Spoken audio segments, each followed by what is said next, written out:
hogaamiyaha dowlad goboleedka Puntland Saciid Cabdullaahi Deni oo xiisad culus ay kala dhaxayso dowladda federaalka Soomaaliya ayaa ku hanjabay in haddii dowladda ay joojin weyso wax ka beddelka dastuurka iyo habka loo marayo maamulkiisu goon oo goosad uu ku dhawaaqi doono una qaadi doono tilaabo gebi ahaanba iskugu tashanayo dowladda dhaxana oo uga tala baxayo. Saciid Cabdullaahi Deni oo hore ugu dhawaaqay in maamulkiisu sidii dowlad madax bannaan u dhaqmi doono xiriir wanaagsan oo san kala dhaxayn xilligan filla Soomaaliya ayaa marti gelinaya kulamo mucaaradku ay ku yeelanayaan caasimadda dowlad goboleedka Puntland waxaana hadda la soo baxay shuruudo adag oo ah in la joojiyo dooda iyo wax ka beddelka dastuurka dadaalada lagu bixinayo haddii kale maamulkiisu si lamid ah Somaliland goon oo goosad uu ku dhawaaqi doono arrintaas oo muuqata mid uu cadaadis ku saarayo madaxweyne Xasan Sheekh Maxamuud iyo beesha caalamka oo dhankeeda ilaa iyo hadda banaanka ka taagan doodaha socda diidanna inay soo farageliyaan wax ka beddelka dastuurka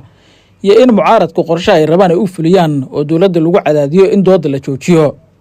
waxaa Deni arrintan uu ku dhawaaqay ay muujinaysaa halis culus waxaana ay keeni kartaa in madaxweyne Xasan Sheekh Maxamuud iyo dowladdiisu il gooni ay ku eegto arrintaas awgeedna loo hakiyo doodaha wax ka beddelka dastuurka ee Puntland qaybta aysan ka ahayn banaankan ay ka taagan tahay.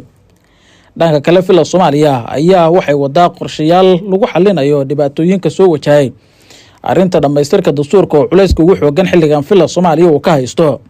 magaalada Garowe ee caasimadda dowlad goboleedka Puntland waxaa maanta ka furmay shir xasaasi ah u dhaxeeya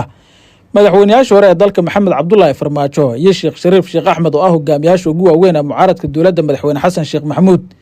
si weyn uga soo horjeeda dhamaystirka dastuurka iyo Saciid Cabdullaahi Deni waxaana shirkaas lagu gorfeeyay qodobo muhiim ah oo ku aadan xaaladda guud ee dalka iyo sida dowladdu ay xilligan ku wado arrimaha dhamaystirka dastuurka dalka. shirkan waxaa hadal ka jeediyay Maxamed Cabdullaahi Farmaajo iyo sidoo kale Sheekh Shariif Sheekh Axmed oo u sheegay Saciid Cabdullaahi Deni in ay ka dalbanayaan inay iska kaashadaan sidii arrinta dhamaystirka dastuurka ay meel uga soo wada jeesan lahaayeen dowladdana loogu cadaadin lahaa in arrintaas aysan ku guuleysan amaba gebi ahaanba ay joojiso amaba loo abuuri lahaa kudlad mucaarad oo sal adag leh oo lagula dagaalamo dowladda madaxweyne Xasan Sheekh Maxamuud si lamid ah kudladii badbaado qaran ee madaxweyne Maxamed Cabdullaahi Farmaajo qorshihiisii muddo dheeraysiga meesha ka saartay ciidamadana soo gelisay ugu dambeyn magaalada Muqdisho ee caasimadda dalka fashilisana damaciisii siyaasadeed iyo qorshe uu ku doonayay in xukunka uu ku sii dheeraysto. waxaa la filayaa in kulamada u socda Saciid Cabdullaahi Deni iyo xubnahan ugu dambeyn natiijadooda warbixin laga soo saaro warbaahintana lala wadaago waxaana suurtagal ah in ay ka soo baxaan go'aamo lagu mucaaradayo dowladda federaalka Soomaaliya